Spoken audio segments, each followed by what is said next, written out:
श्री माता जी, मानवीय जीवन का परम सत्य क्या है? ईश्वर क्या है और उसे कैसे पाया जा सकता है? इस बारे में आप कुछ चर्चा करेंगी? मानवीय जीवन का परम सत्य और लक्ष्य एक ही है कि सत्य को पाना। और सत्य क्या है कि हम आत्मा स्वरूप हैं।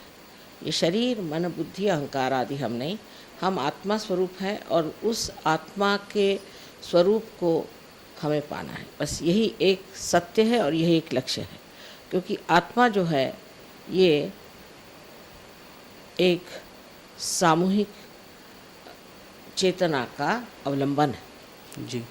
दूसरी बात, यही आनंद का स्रोत है, यही सत्य का स्रोत है और यही हमारे चित्त को आलोकित करता है। इसलिए इस आत्मा को हमें प्राप्त करना चाहिए और वो प्राप्त करना बहुत आसान है। जी।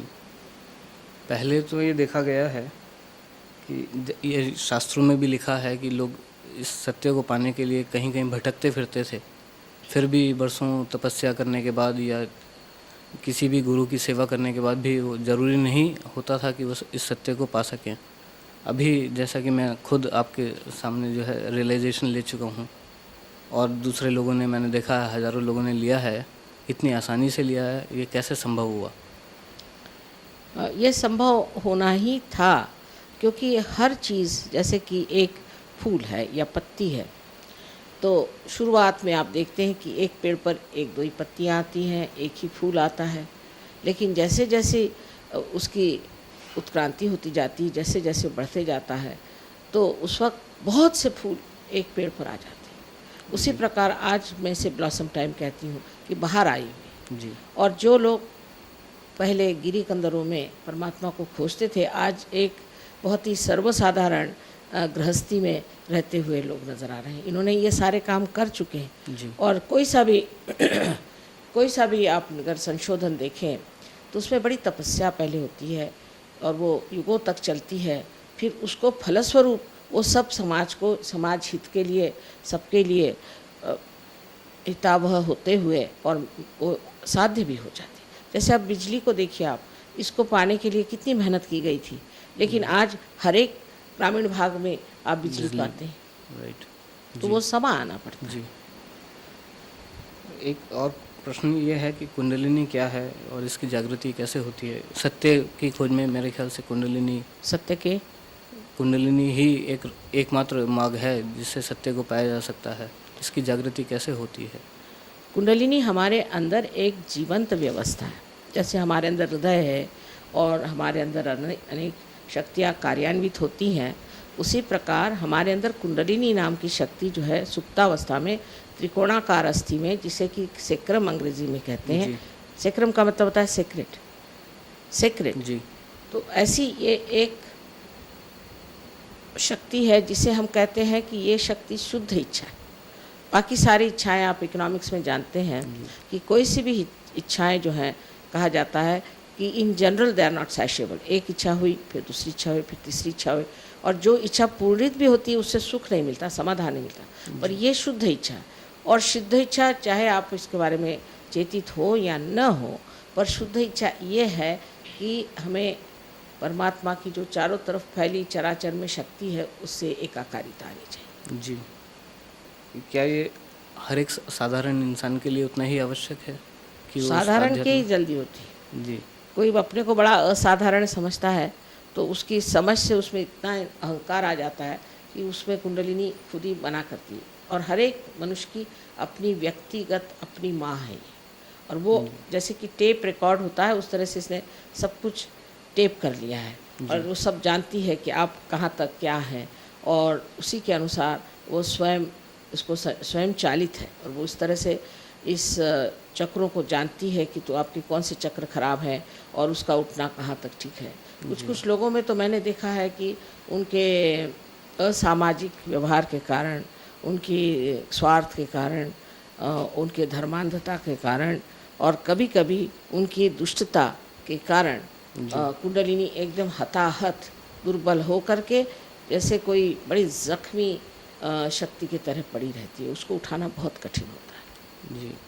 मैंने ये देखा है, जैसे मेरे देहरादून के श्री अरुण गोयल हैं, उन्हें ब्लड कैंसर था। यहाँ पे मैंने बहुत लोगों को देखा कि उन्हें बड़ी गंभीर बीमारियाँ थी, मगर अब नहीं हैं, और वो मेडिकली तो पॉसिबल नहीं था।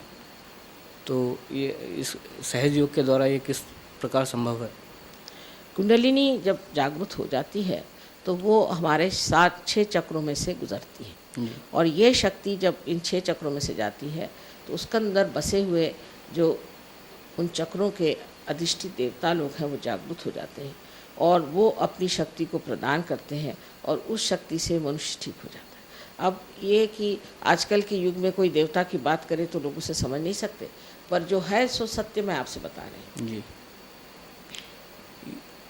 सहज योग में लोग कूल ब्रीज या चैतन्य लहरियों की बात करते हैं, ये क्या चीज़ है? ये कैसे अनुभव होता है इसका साधारण जन को? असल में हमारे चारों तरफ चराचर में, अणु रेणु में, हर जगह ये चैतन्य फैला हुआ है। जी। और ये परम चैतन्य जो है ये परमात्मा की शक्ति कहिए या आदिशक्ति की शक्ति है, और ये शक्ति बहुत सूक्ष्म शक्ति है जो हर चीज़ को चलाती है। हम लोग तो बहुत सी चीज़ें बस मान ही लेते हैं, जैसे कि एक बीज है, उसको हम माँ के उदर में डालें तो उसमें से हज़ारों पेड़ कैसे निकल आते हैं। कोई सी भी जीवंत क्रिया कैसी होती है, सारी जीवंत क्रिया यही शक्ति करती है। और हमारे अंदर भी जो स्वयं चालित शक्तियाँ हैं, जैसे कि हमारा हृदय, हमारी पाचन क्रिया आदि जो है, वो भी सब यही शक्ति कार्य करती है। सो इस शक्ति को हम लोग सिर्फ मान लिया है, और साइंस से हम सिर्फ जो कुछ बाह्य में है वो देखते हैं, लेकिन जो अंदर उसके सूक्ष्म शक्ति है उसके लिए आपको सूक्ष्मता में उतरना पड़ेगा। जी। आध्यात्मिक शास्त्रों में लिखा है कि desire should be pure desire. Pure desire, ये प्योर डिज़ायर क्या होता है? What is pure desire? शुद्ध इच्छा और इच्छा, इसमें इच्छा जो है मनुष्य की, मैंने आपसे बताया कि कोई सी भी इच्छा जो होती है जो पूरी थी नहीं होती, जी। वो शुद्ध कैसे हो सकती? क्योंकि अगर वो शुद्ध होती तो उससे कोई तो समाधान होता, पर नहीं होता, फिर दूसरे पे हम करते हैं। पर शुद्ध इच्छा ऐसी चीज़ है कि उससे आपका संबंध उस चराचर की शक्ति से हो जाने के कारण, जैसे कि इसमें अब आपके ये कनेक्शन है, जब तक आप इसको मेन से नहीं लगाइएगा, आप कुछ भी कर लीजिए, इसका कुछ मन नहीं भरने वाला। इसी प्रकार की चीज़ समझ लीजिए कि आप जब मेन से लग गए तो आप पूरी तरह से समाधान में आ जाते हैं। इतना ही नहीं, लेकिन आपका चित्त इतना आलोकित हो जाता है कि आप स्वयं पे आश्चर्य करते हैं कि मैं ऐसी कौन विशेष चीज़ है। जैसे मान लीजिए कोई देहात में आप गए और वहाँ आप टेलीविज़न ले गए और कहने लगे कि इसके अंदर सब तरह के आप सुंदर सुंदर नृत्य वगैरह देख सकते हैं, सारी दुनिया की चीज़ें देख सकते हैं, तो कोई देहाती कहेगा कि बेकार की बातें करते हैं, इस डब्बे में क्या आएगा। पर जब आप उसको मेन से लगा देते हैं तो खुद ही हैरान होता है। इसी प्रकार हम भी एक उत्कृष्ट कंप्यूटर हैं, हम उत्कृष्ट एक टेलीविज़न है। जो कुछ आपने बाहर बनाया उससे बहुत ही कहीं अधिक कार्यशील और उत्तम ऐसा हम लोगों का साधन है, उसको इस्तेमाल करना चाहिए। जी। एक और बात यह है कि जैसे मैंने अभी देखा है कि बहुत लोग पहले इस सहज योग में आने से पहले शराब पीते थे या सिगरेट पीते थे। ये जो सेमिनार हो रहा है, इसमें ना तो मैंने किसी को भी, इतने हज़ारों लोगों की गैदरिंग में किसी एक को भी सिगरेट पीते नहीं देखा है। ये आप कैसे एक्सप्लेन करेंगे? हाँ, एक रात में ही छोड़ के खड़े हो जाते हैं। उसकी वजह ऐसी है कि जब आपकी आत्मा की जागृति हो जाती है तो आपके अंदर प्रकाश आ जाता है। जैसे कि समझ लीजिए हम आपसे कहें कि आपने हाथ में एक सांप पकड़ा हुआ है और अंधेरा है, आपको दिखाई नहीं दे रहा, तो आप कहेंगे नहीं ये सांप नहीं, ये तो एक रस्सी ही है, और आप मानेंगे ही नहीं हम जितना भी कहेंगे कि ये रस्सी नहीं, ये सांप है। पर अगर आप में प्रकाश आ गया तो आप स्वयं ही उसको छोड़ देंगे एक क्षण में, और आप बहुत शक्तिशाली हो जाते हैं। उस शक्ति में प्रेम है, ये विशेष बात है। बहुत आप कहना चाहिए कि आप बहुत डायनामिक हो जाते हैं, पर उसी के साथ आपके अंदर अत्यंत प्रेम बहने लग जाता है। जी। एक और बात जो मैं आपसे बहुत ज़रूरी रूप से पूछना चाहता हूँ, ये है कि क्या साधारण जीवन जो है सिर्फ अच्छा होना काफ़ी नहीं है? उसे हर एक साधारण आदमी को आध्यात्म में उतरना उतना ही आवश्यक है जितना कि जो लोग प्योर डिज़ायर रखते हैं उनके लिए है? अपने जीवन में जो आदमी सोचते हैं कि हम अच्छा ही कर रहे हैं और हम ठीक से रह रहे हैं, तो उस पर मैं ये कहूँगी कि जो कुछ भी वो करते हैं उसमें एक तरह से उनके अंदर अहंकार ज़रूर जागृत होता है। और इसीलिए कृष्ण ने कहा कि सब कर्म करके तुम मेरे ऊपर छोड़ो, मैंने अकर्म में उतरूँ। ये सिर्फ आत्म साक्षात्कार के बाद हो सकता है। और दूसरी बात उन भक्ति के लिए भी कहा है, बहुत एक ही शब्द पे नचाया है, अनन्य, कि जब दूसरा नहीं होता है ऐसी आप भक्ति करिए, ये भी आत्म साक्षात्कार है। इसलिए जो रोज़ के जो जीवन में हम सोचते हैं हम अच्छा काम करते हैं, ये सिर्फ हमारी बौद्धिक समझ है, इससे परे नहीं। लेकिन केवल सत्य तो सिर्फ आप आत्मा से ही जान सकते हैं कि ये केवल सत्य है।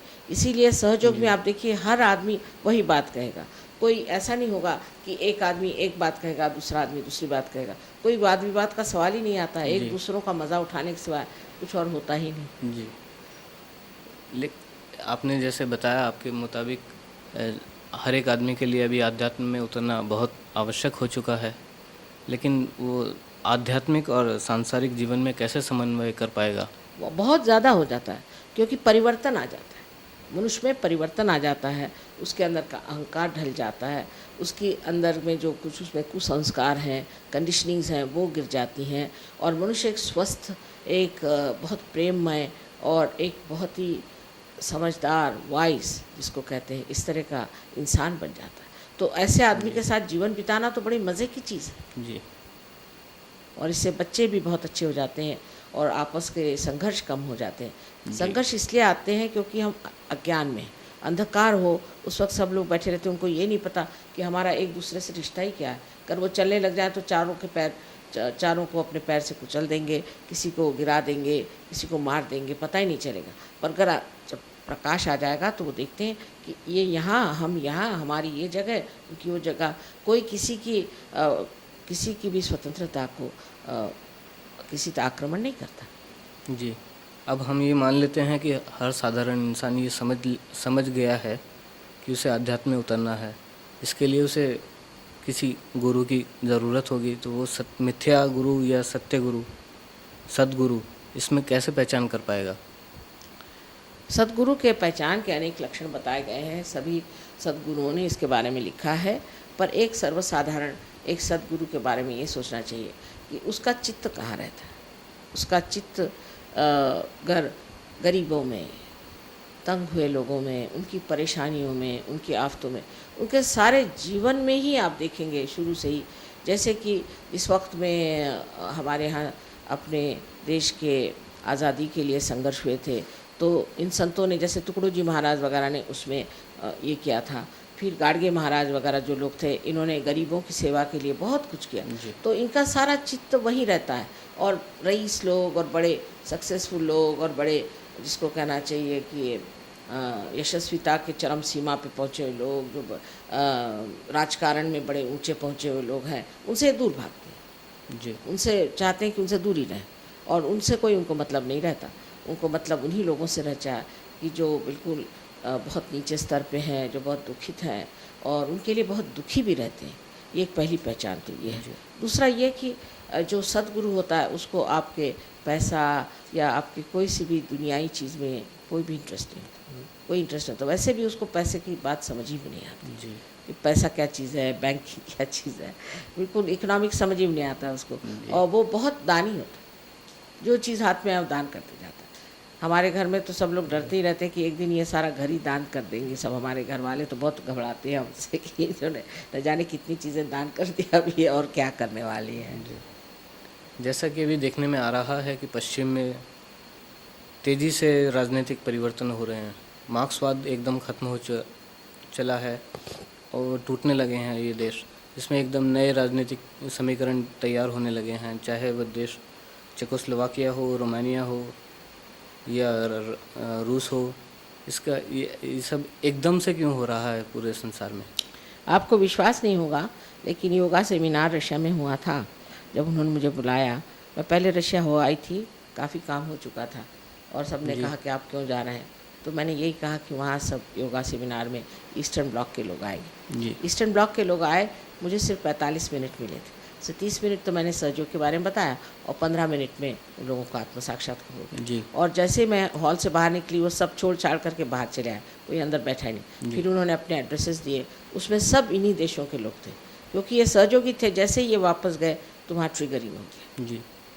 ये जो होते हैं एक जैसे कि माध्यम हो जाता है जो माध्यम, और हंगेरी के लिए मैंने यही कहा था कि अगर एक भी हंगेरियन सहयोगी हो जाएगा तो हंगेरी जी स्वतंत्र हो जाएगा। जी और आपको आश्चर्य है वो लगेगा कि जिस दिन एक आदमी हमारे यहाँ है उसके 8 दिन में हंगेरी के यहाँ डिक्लेरेशन। जी और स्व का तंत्र जानना चाहिए, स्व का तंत्र जानना ही स्वतंत्रता है। और स्व माने आत्मा है। जी अगर आपने स्व का तंत्र नहीं जाना जी तो आप बेकार है। पर तांत्रिक और सहयोग में ऐसा अंतर है जैसे अंधेरा और प्रकाश, क्योंकि ये लोगों को कुछ मालूमात तो है नहीं, गलत सलत काम करते रहते हैं, झूठ बोलते रहते हैं, अंधश्रद्धा निर्माण करते हैं, लोगों को डराते हैं और बहुत ही अहिक चीज़ों के बारे में बातचीत करते हैं। और ये सारी भूत विद्या प्रेत विद्या है, यहीं तक कि सम्मोहन करना भी प्रेत विद्या और बड़ी दुष्ट चीज़ है। जो आदमी सम्मोहन करता है वो खुद ही बड़ी बुरी मौत मरता है, और जिस पे सम्मोहन करता है उसकी भी ज़िंदगी बड़ी बर्बाद हो जाती है। जी। कहीं ऐसा तो नहीं कि संसार जो है दोबारा पूंजीवाद की तरफ बढ़ रहा हो, क्योंकि मार्क्सवाद तो अभी ख़त्म हो चला है। ये दो एक्सट्रीम्स जो हैं, पूंजीवाद और कोई सी भी चीज़ एक्सट्रीम्स पे जाना यानी अपने संतुलन को खोना है। हमारे दिमाग में भी 2 लोब्स हैं, एक नहीं है, एक लेफ्ट में है, एक राइट में है। जी तो जो आदमी बहुत ज़्यादा बाहर की ओर दौड़ता है, जिसे एक्सट्रोवर्ट कहते हैं, तो उसका एक ही लोब माने उसका लेफ्ट लोब ही डेवलप होता है, राइट नहीं हो सकता। तो उसमें असंतुलन आ जाता है। इसीलिए पाश्चिमात्य देशों में हम यहाँ बैठे बैठे नहीं समझ सकते जब तक आप जाकर न रहें, क्योंकि मैंने तो बहुत ही ज़्यादा सफ़र किया हुआ है। और हम देखते हैं कि लोग इतने शुष्क हो गए हैं, इतने इंसानियत से गिर चुके हैं, वो इंसानियत मालूम ही नहीं। इतना ज़्यादा वहाँ पर हिंसाचार है। भ्रष्टाचार इसलिए नहीं है कि वहाँ भय है, पर भ्रष्टाचार भी, डेमोक्रेसी भ्रष्टाचार के बगैर मानो चल ही नहीं सकती, ऐसा लगता है। फिर उन्होंने इतनी गंदी गंदी आदतें ले ली हैं, क्योंकि अहंकार से भागने के लिए ड्रग्स और ये एड्स और न जाने कितनी आफतों में फंसे हुए हैं।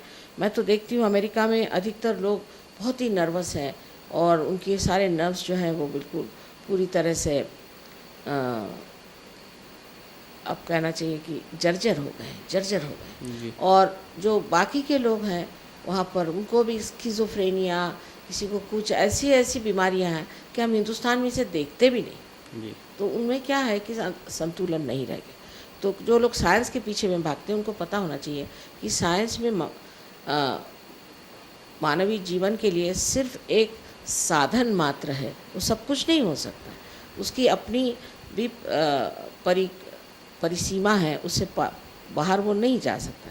और सबसे बड़ी जो साइंस की खराबी वो ये है कि मनुष्य की जो इंसानियत है, जो उसकी ह्यूमैनिटी है, उसको नहीं छू पाता। जी इसलिए एक साइंस के पीछे भागने वाला आदमी बहुत ही ज़्यादा क्रोधी, बहुत ही ज़्यादा अपने में ही समाने वाला और समाज की व्यवस्था बिगाड़ने वाला होता है। वहाँ का समाज इतना तितर बितर हो गया है कि आपको आश्चर्य होगा कि इंग्लैंड जैसे शहर, इंग्लैंड जैसे देश में माँ बाप अपने 2 बच्चों को, कम से कम 2 बच्चों को 1 हफ्ते में मार डालते हैं। और कुछ तो वहाँ ऐसे भी हुए हैं कि जहाँ बहुत से नातिने जो हैं और उन लोगों ने अपने ग्रैंड पेरेंट्स को मार डाला। अरे एक एक तरह तरह के उनके मारने के ढंग को सुनिए तो आप आश्चर्य करें, और उनको बड़ा मज़ा आता है। मैं जब लास्ट टाइम गई थी वहाँ लॉस एंजलिस, तो जिस रास्ते से मैं जा रही थी तो किसी ने बताया कि इस रास्ते पर गए हफ्ते में 11 आदमी मारे गए। मैंने कहा किस लिए? कहले कुछ नहीं, at the heck of it, अरे बस निकाली बंदूक मार डाला। उनको इसी में मज़ा आता है, क्योंकि मनुष्य उसमें संतुलन सब खो जाता है। तो जिसके बाद जो सोचते हैं कि पाश्चिमात्य देश बहुत अच्छी हालत में है, तो ऐसा बिल्कुल नहीं, क्योंकि वहाँ पैसा ज़रूर है, लेकिन पैसा ही सब कुछ नहीं होता।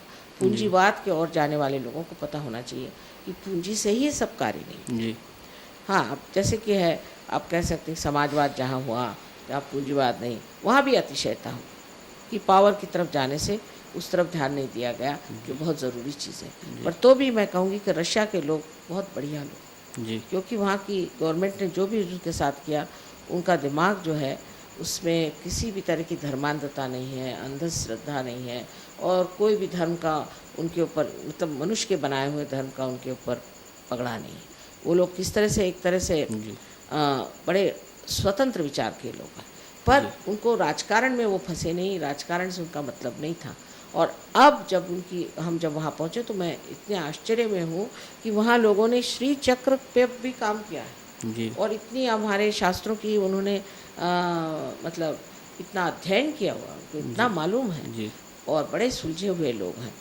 लेकिन ठीक है कि क्योंकि उनकी गवर्नमेंट ने एक साइड ज़रा सी कम कर दी, पर मैं तो जानती हूँ कि वहाँ गोर्बाचेव जैसा आदमी जो कि एक आत्म साक्षात्कारी जी। बड़ा ऊंचा इंसान है, उसकी गवर्नमेंट फेल करने के लिए लोग ये सब प्रॉब्लम खड़े कर रहे हैं। वहाँ खाना पीना वगैरह सब भरपूर है, वो बस उनको सताने के लिए वहाँ की जो कर्मचारी हैं, ब्यूरोक्रेट्स हैं, उन्होंने ये समस्याएं खड़ी की है। पर वहाँ खाने पीने के हर आदमी को वहाँ घर मिल जाता है। जी 5 पैसे में आप कहीं से कहीं जा सकते हैं। जी आप उनके अगर मेट्रोज देखिए तो पैलेस के जैसे रखे हुए हैं, जी। वैसा सब आराम है। पर उनको जो स्वतंत्रता नहीं थी, उसके वजह से वहाँ हमारे लिए भी एक प्रश्न था कि हम वहाँ सहयोग नहीं ले जा सकते। जी लेकिन अब उस एक कहना चाहिए डिसिप्लिन नेचर में बढ़ने से उनमें एक तरह की बड़ी साधना सी है और जी वो इतने जल्दी सहयोग को प्राप्त करते हैं कि उनका कोई हेरिटेज नहीं है, पर इसको इतने जल्दी प्राप्त करते हैं और इसमें कहाँ से कहाँ उठ गए। यहाँ तक कि गवर्नमेंट ने हमको वहाँ रिकॉग्नाइज़ किया है। जी। अभी जो एक नया दौर चला है, निरस्तीकरण की प्राथमिकताएं क्या होनी चाहिए? संसार में निरस्तीकरण का एक नया दौर चला है। कौन श्री सा दौर? गोर्बाचेव के हैं? निरस्तीकरण, आर्म्स डिस्टेबलाइजेशन ऑफ आर्म्स, क्या? ये हथियार जो just put it off, I couldn't follow. निरस्तीकरण होता है ना, हैं? शस्त्र जो न्यूक्लियर आर्म्स निशस्त्रीकरण। ना, ये Just cut it out, this much part. Yes, this much part you'll cut it out later on. All right. Now again. पूछिए। संसार में निशस्त्रीकरण का एक नया दौर चला है। श्री गोर्बाचेव के आने राजनीति पर्दे पर उतरने के बाद उसका क्या भविष्य है? क्या वो पूरा तो मतलब कमाल की चीज़ है, क्योंकि जब 2 आदमी होते हैं तब झगड़ा होता है।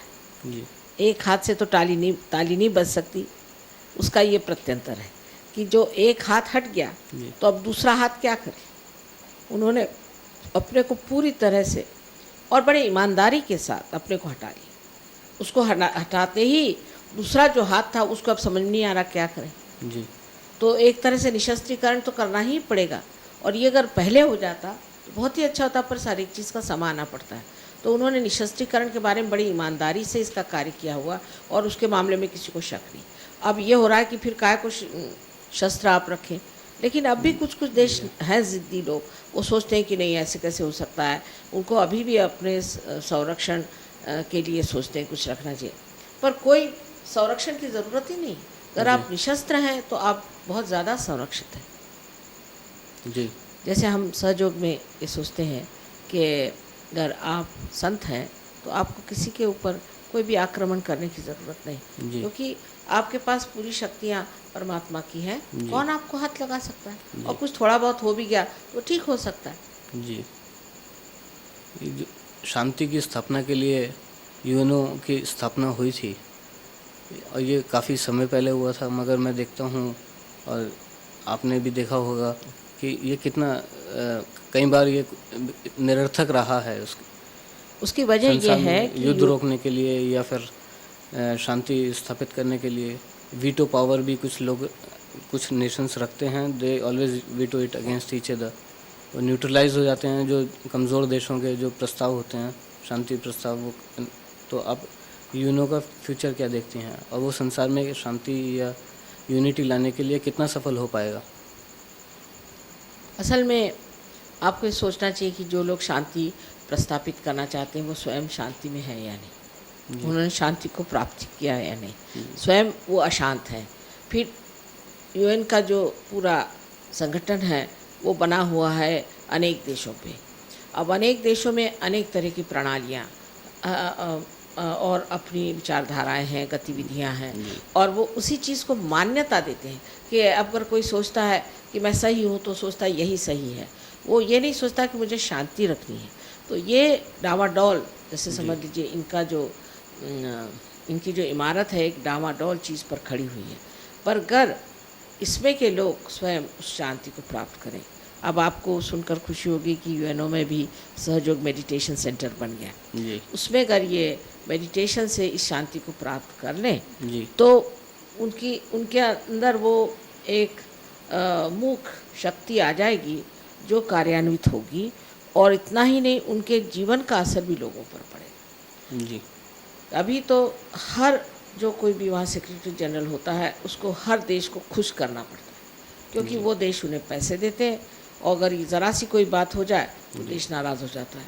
खास करके अभी अभी आपको मालूम है कि यूनेस्को पर अमेरिकन एकदम नाराज़ हो गए और उन्होंने अपने पैसे हटा लिए। जी तो इस तरह के जहाँ की आपको संस्थाएं मिलती हैं, जहाँ आपको दूसरों को हर समय खुश करना पड़ता है, उनकी मर्ज़ी रखनी पड़ती है, तब ऐसी ऐसी संस्थाएं किस तरह से कोई भी कार्य को सिद्ध कर सकते हैं? नहीं कर सकते, क्योंकि उनको हर समय हर आदमी को खुश करते होना पड़ता है।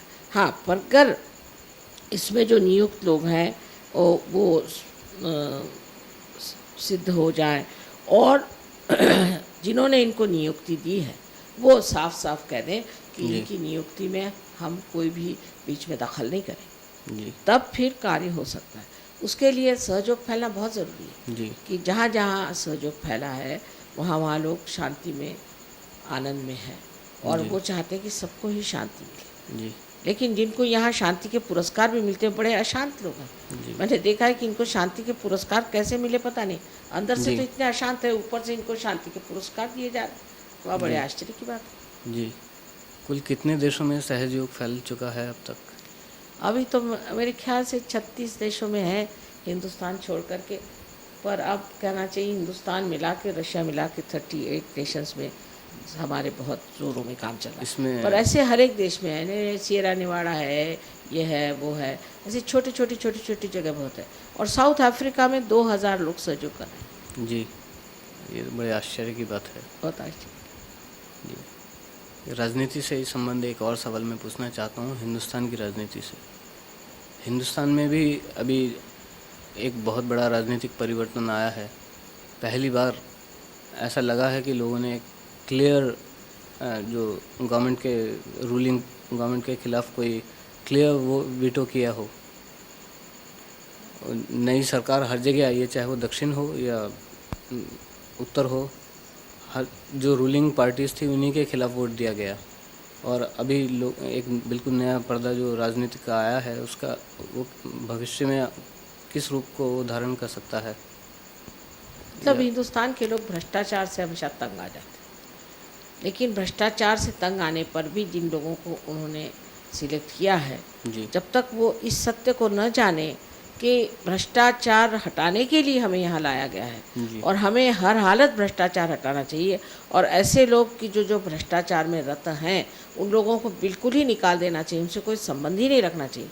ऐसी अगर शुद्ध अगर हमारी व्यवस्था हो जाए तो अपना देश तो वैसे भी बड़ा सात्विक, बहुत ही धार्मिक और अत्यंत सुंदर देश है। ये तो योग भूमि है। अभी मैं आपसे बता सकती हूँ कि लाल बहादुर शास्त्री के प्रति लोगों को कितनी श्रद्धा है जी। और जब उनकी मृत्यु हुई थी तो मैंने देखा कि मिलिट्री वाले भी ऐसे रो रहे थे जैसे उनका बाप ही मर गया। वो भी अपने को किसी तरह से संभाल नहीं पा रहे थे। तो क्या उनमें क्या विशेषता थी कि वो देश प्रेमी थे, देश के प्रति नितांत उनको श्रद्धा थी और वो जानते थे कि मेरा देश बहुत उत्तम देश है।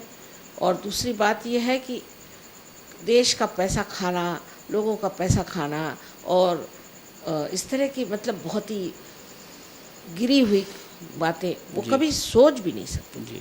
ऐसे आदमी थोड़े दिन आए जन संसार में, लेकिन उनका अभी भी नाम है और प्रदेश में भी लोग उनको बड़ी श्रद्धा से देखते हैं। उनके प्रति किसी ने भी कोई उनके खिलाफत में आज तक एक शब्द नहीं लिखा। जी, जैसा कि मुझे मालूम चला है कि आपने आज़ादी की लड़ाई में भी हिस्सा लिया और जेल भी गई, तो आज़ादी के बाद क्या आपने कभी राजनीति में आने की ज़रूरत महसूस नहीं की? राजनीति में आने की ज़रूरत महसूस नहीं की? असल में जब तक देश परतंत्र है, मैं महात्मा गांधी के साथ बहुत बचपन से थी। वो मुझे नेपाली कहते थे और वो बहुत धार्मिक, बहुत अत्यंत स्वच्छ आदमी थे, बहुत स्वच्छ, ज़रा कड़क थे, लेकिन बच्चों के साथ बहुत प्यारे थे और मुझे बहुत ही प्यार करते थे। और वो खुद ही कहते थे कि जब तक हमें स्वतंत्रता नहीं मिलती तब तक हम आत्मा की बात नहीं कर सकते। जी और उनके बिल्कुल पूर्ण धारणा थी कि जब स्वतंत्र हो जाएंगे तो आत्मा का कार्य शुरू हो सकता है, और अगर आज वो होते तो सहयोग के साथ होते। लेकिन दुर्भाग्य ऐसा है कि वो है नहीं। और जिस वक़्त हमें स्वतंत्रता मिल गई तो हमने एक दूसरा ही स्वरूप ले लिया। ऐसे लोग आ गए कि जिनका हमने कभी नाम भी नहीं सुना था, जिन्होंने कोई कार्य भी नहीं किया था। हाँ, ये बात सही है कि उस वक़्त स्वतंत्रता के इसमें मैं पूरी तरह से थी। बहुत छोटी उम्र में ही मुझे पुलिसों ने बहुत सताया था, इलेक्ट्रिक शॉक्स दिए थे, मुझे बर्फ़ पे लिटाया था। जी पर मैं जेल कभी नहीं गई, क्योंकि जी मैं इधर उधर भागती रही घर छोड़ करके, जी और काफ़ी कार्य मैंने किया। जी जेल नहीं गए, पर मेरे माँ बाप बहुत जेल गए, उन्होंने बहुत त्याग किए और बड़े कमाल के लोग थे। कभी मेरी मदर जो थी वो कभी झूठ ही नहीं बोलती थी, और बेचारी 5 मरतबा जेल गई। हम 11 भाई बहन थे, और फादर भी हमारे, सब कुछ उन लोगों ने सेक्रीफाइस कर, और उनको कोई और चीज़ चाहिए ही नहीं थी, बस ये कि देश के लिए ये करना। हमने तो बहुत बड़े बड़े लोग देखे हैं जीवन में, और मैं सोचती हूँ कि दुर्भाग्य है कि हमारे बच्चे वो चीज़ नहीं देख पाते हैं जो हमने देखा। जी। ऐसा कहा जाता है कि स्वर्ग भी धरती पर है और नर्क भी धरती पर है। इस क्या ये वास्तविकता है या भ्रामकता है? या स्वर्ग स्वर्ग और नर्क दोनों ही धरती पर हैं, ऐसा बिल्कुल ये धरती पर है ही, लेकिन स्वर्ग की जो हमें कल्पनाएं हैं वो थोड़ी सी विकृत है, क्योंकि हम जो जिस जिस सतह से उस बारे में सोचते हैं, वही सोचते हैं कि स्वर्ग का मतलब ये कि खूब खाने पीने को होगा, और उसमें मोटरें चलेंगी, और हम ऐसा होगा। स्वर्ग का मतलब ये है कि हमारी स्वयं स्थिति, अब जैसे आत्मा की स्थिति जब मनुष्य को प्राप्त होती है तो वो सिर्फ आत्मा ही का संतोष और उसका आराम देखता है। जी अब जैसे आप जानते हैं कि हम बड़े घर में पैदा हुए और रियासत रही, और फिर उसके बाद पिता भी हमारे जेल गए, तो फिर हम लोग बिल्कुल झोपड़ियों में भी रहे, और फिर मेरे पति भी काफ़ी बड़े घर के हैं, और वैसे भी हम लोग ऐसी रियासत में रहे। लेकिन आप कहें तो मैं कहीं भी ज़मीन पे सो सकती हूँ, कहीं पे रह सकती हूँ, मुझे कोई प्रश्न नहीं। ऐसे सहयोगियों को देखिए, इनके सबके अपने मकानात हैं, इनके पास मोटरें हैं, सब कुछ है, बड़े आराम से रहते हैं। लेकिन यहाँ देखिए कैसे रह रहे हैं, इनको कोई नहीं, इनको बस जहाँ आत्मा का आनंद आने लग गया तो उसको ये ऊपरी चीज़ें सूझती नहीं, और उसमें वो आनंद लेता है। जी। आजकल पर्यावरण एक बहुत महत्वपूर्ण विषय बन चुका है। संसार में इसे बड़ा महत्व दिया जा रहा है, मगर आज वातावरण इतना दूषित हो चुका है कि उसे कैसे सुधारा जाएगा? इस बारे में आप इसका क्या सुझाव वातावरण देंगे? दूषित होने का कारण यह है कि एक सत्य हमें जान लेना चाहिए कि मशीनें हमने बनाई हैं हमारे लिए, हम उनके लिए नहीं। उसका संतुलन नहीं। मशीनें बनाने की जहाँ तक ज़रूरत है वहीं तक बनानी चाहिए, क्योंकि वो भी जब तक उसको आप पूरी तरह से इस्तेमाल नहीं करेंगे तो वो आगे चल नहीं सकती। अब उस संतुलन के लिए पहले सामूहिकता आनी पड़ेगी। जब सामूहिकता आ जाएगी तो मनुष्य सोचेगा कि मैं कितनी मशीनें बनाऊं, जितनी ज़रूरत है उससे ज़्यादा नहीं। जैसे घर गृहस्थी की औरत होती है, वो ये सोचती है अच्छा मैं कितना खाना बनाऊं जिसकी ज़रूरत है, पर अगर वही घर एक किसी आदमी को दे दीजिए तो वो कहेगा चलो इतना बनाएंगे, फिर बाकी का बेचेंगे और बाकी का ये करेंगे। तो जब हमारे पास सब साधन है, क्यों ना हम इस तरह से करें। तो स्त्री का ये होता है कि जितना ज़रूरी है संतुलित उतना बनाना चाहिए। इसी प्रकार हमें मशीनों को भी संभालना चाहिए, और इस तरह से हम लोग बहक जाएं। जैसे कि प्रदेश में तो बहुत ही ज़्यादा ये प्रश्न है, बहुत बड़ा प्रश्न है, पर सहयोग से उसमें भी थोड़ी मदद होती है। वैसे कि एक हमारे एग्रीकल्चर के एक्सपर्ट हैं, आप मिलेंगे उनसे, mister Hamid, doctor Hamid, Austria के। हाँ ऑस्ट्रिया के। तो वहाँ पर ये प्रश्न खड़ा हुआ कि वहाँ के जो बहुत सारे फॉरेस्ट हैं उसमें इस तरह से दूषित हवा के कारण और एसिड रेन के कारण उनकी सबकी मृत्यु हो रही। तब इन्होंने सहयोग के, हम जिसे कहते हैं कि वाइब्रेटेड वाटर जो होता है, वो उसमें डालने से वो बता रहे थे कि 60 साल के ऊपर के तो नहीं बचा पाए, पर उसके नीचे के जितने भी थे सब बच गए और सब हरा भरा हो गया। जी, उन्होंने मुझे कुछ फोटोग्राफ्स दिखाए थे वाइब्रेटेड सीड्स और नॉन वाइब्रेटेड सीड्स के ऊपर।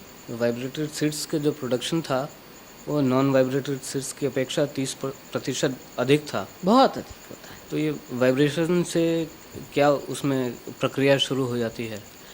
वाइब्रेशंस का मतलब है उसमें 3 शक्तियाँ कम से कम निहित होती हैं। जी, एक तो शक्ति है कि जिसे आप कह सकते हैं इलेक्ट्रोमैग्नेटिक जो होती है वो, फिर उसमें प्राण शक्ति होती जी, है।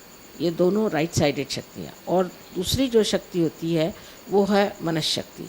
तो मनस शक्ति से क्या होता है कि जो इस परम चैतन्य की जो इच्छा है वो जी, पूरित होती है जी, ये। और तीसरी ये है कि उत्क्रांति। तो जैसे उत्क्रांति, जैसे आप समझ सकते हैं कि एक जेट हमने बनाया, या समझ लीजिए हमने आकाश में स्पेस क्राफ्ट भेजा, तो वो किस तरह से भेजा कि एक स्पेस क्राफ्ट में बहुत से, पहले नीचे में एक वेस्टिब्यूल होता है, फिर उसके ऊपर में होता है, फिर उसके ऊपर में होता है। तो पहले एक सारा का सारा ऊपर जाएगा, जी, तो उस वक्त में उसकी जो गति है, स्पीड है, वो स्लो होती है। फिर उसके बाद में नीचे वाला एकदम एक्सप्लोड होता है, जी, फिर उससे दूसरी गति आ जाती है, एक्सलरेटेड जिसे कहते हैं, फिर उससे फिर दूसरा हो जाता है। जी। इसी तरह से ये उत्क्रांति का भी उस प्रक्रिया शुरू वाइब्रेशंस हो में जाता है। वो शक्ति है। तो वो क्या करता है कि इसको ट्रिगर करते रहते हैं, और उससे यानी आपको आश्चर्य होगा कि हमने 1 किलो में बासमती चावल, यानी 1 एकड़ में हमने बासमती चावल लगाया था, वो था करीबन 60 किलो, जी, और उसमें 1400 किलो आए। जी, और उसकी जो बीजे थे वो इतने सुंदर बासमती की, लोग कहते हैं ऐसे हमने बासमती देखी नहीं, और वहाँ कहते थे बासमती होगी ही नहीं, जी, ऐसे ऐसे थी जैसे ऑलिव है, ऑलिव हमने लगाया वो आ गया, आपके ट्यूलिप्स हैं वो आ गए। वाइब्रेशन से कोई भी चीज़ जो कहते हैं नहीं हो सकती, सब हो सकती। जी। बहुत सी चीज़ें ऐसी हैं जो कि हिंदुस्तान में नहीं हो सकती, वाइब्रेशन से हो सकती। अब एक दो व्यक्तिगत सवाल मैं पूछना चाहूँगा।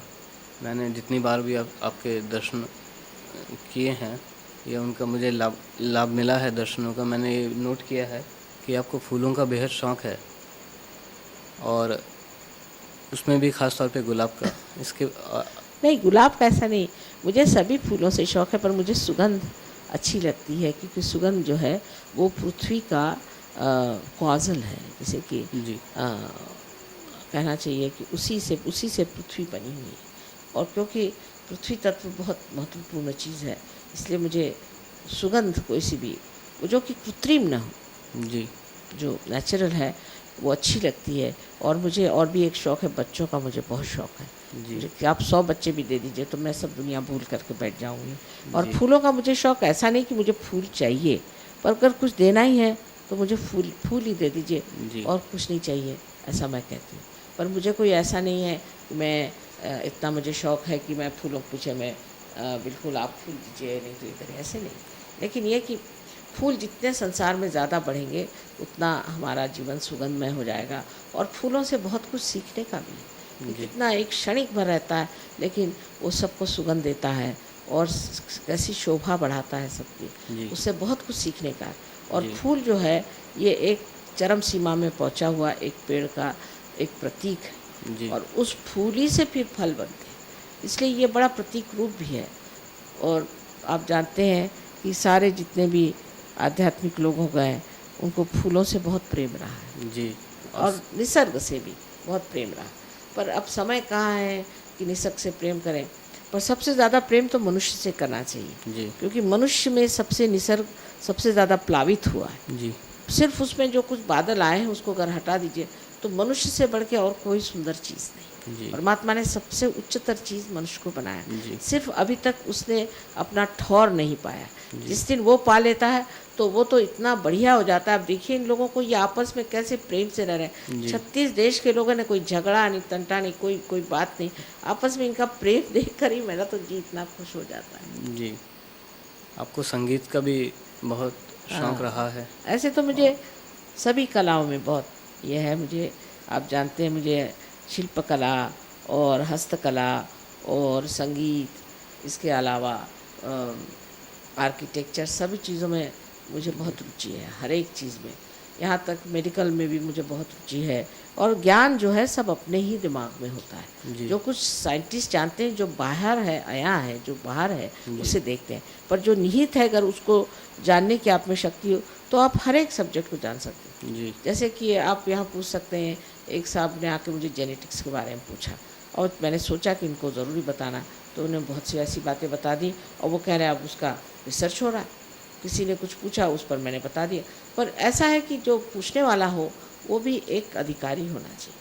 जो आदमी आकर के कहे कि आपको बताना ही पड़ेगा, नहीं तो मैं आप पे बंदूक लगाऊंगा, तो मैं तो कुछ नहीं, फिर तो मैं बिल्कुल बुद्धू बन के बैठ जाऊंगी। जी, वैसे तो आप इतनी व्यस्त रहती हैं, मगर फुर्सत के क्षण जो भी मिलते हैं आपको यदा कदा, वो आप कैसे व्यतीत करना पसंद करती हैं? अकेले में तो मैं बहुत खुश रहती हूँ, क्योंकि मेरे ही अंदर सब कुछ है, मैं जानती हूँ। जी। और अकेले में मुझे कभी लगता ही नहीं कि मैं अकेली हूँ। मैं कभी जिसको कहते हैं बोरिंग वगैरह, वो मैं जानती नहीं क्या चीज़ होती है, मुझे आज जी। तक मालूम नहीं है। जी। इसके अलावा एक और लास्ट क्वेश्चन जो मैं पूछना चाहता हूँ।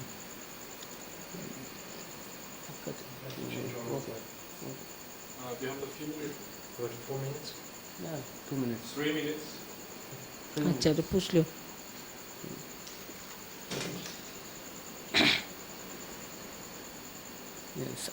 आगामी संसार को आप का भविष्य क्या है? जो संसार अभी आने वाला है, पूरा उसका भविष्य क्या रहेगा? आने वाले वर्षों में संसार क्या रूप रखेगा, धरेगा? मैं तो सोचती हूँ कि कलयुग खत्म हो गया अब, और उसकी जगह कृतयुग आ गया है। जी। और उसका प्रकाश फैल रहा है। जी। कृतयुग का मतलब है जहाँ ये परम चैतन्य कार्यान्वित हो, जी। वो कृतयुग शुरू हो गया। और उसके बाद अब सत्ययुग बिल्कुल दरवाजे पर खड़ा हुआ है। जी। उसका वर्णन करना, उसको समझना मनुष्य के बस का तब होगा जबकि वो आत्म साक्षात्कारी होगा। जी। मुझे तो लगता है कि इन सहयोगियों को जब मैं देखती हूँ, लगता है सत्ययुग ही है, ये जी। तो वैकुंठ ही है, ये द्वारिका है। और लगता ही नहीं कि इससे बाहर कोई चीज़ है। पर बाहर आने पर देखते हैं कि अभी बहुत कुछ करना है, और बहुत लोगों को ठीक करना है, और बहुत सारी ऐसी गलत चीज़ें चल पड़ी हैं कि जो अवरुद्ध करती है इन चीज़ों को, जो मनुष्य के लिए बहुत ही हानिकारक। लेकिन सत्य तो हमेशा स्वयं प्रकाशित होता है, स्वयं प्रस्थापित भी हो सकता है। जी। आपने इतना समय दिया, हमारे दर्शकों को ज़रूर इससे लाभ पहुंचेगा, मुझे पूर्ण विश्वास है इस बात का। और मैं चाहता हूं कि आप उनके लिए कोई अपने मन से कोई एक संदेश कहें अंतिम कुछ शब्दों में, तो अच्छा रहेगा। एक ही संदेश तो एक ही है मेरा, छोटा सा, कि अपनी आत्मा को जानो, अपनी आत्मा की शक्ति को जानो। आप ही की अपनी शक्ति है, और मेरा इसमें कोई लेना देना नहीं बनता। जैसे कि एक दीप जला हुआ है, वो दूसरे दीप को प्रज्वलित कर सकता है। अगर वो दीप ठीक हो तो वो प्रज्वलित हो जाता है, फिर वो जो जला हुआ दीप है वो दूसरों को प्रज्वलित कर सकता है। इसी तरह से संसार का जो सारा कुछ क्लेश है, जितनी तकलीफ़ें हैं, संघर्ष है, ये सारा खत्म हो सकता है जबकि हमारे अंदर ये प्रकाश स्थापित हो जाए। बहुत बहुत धन्यवाद माता जी आपका।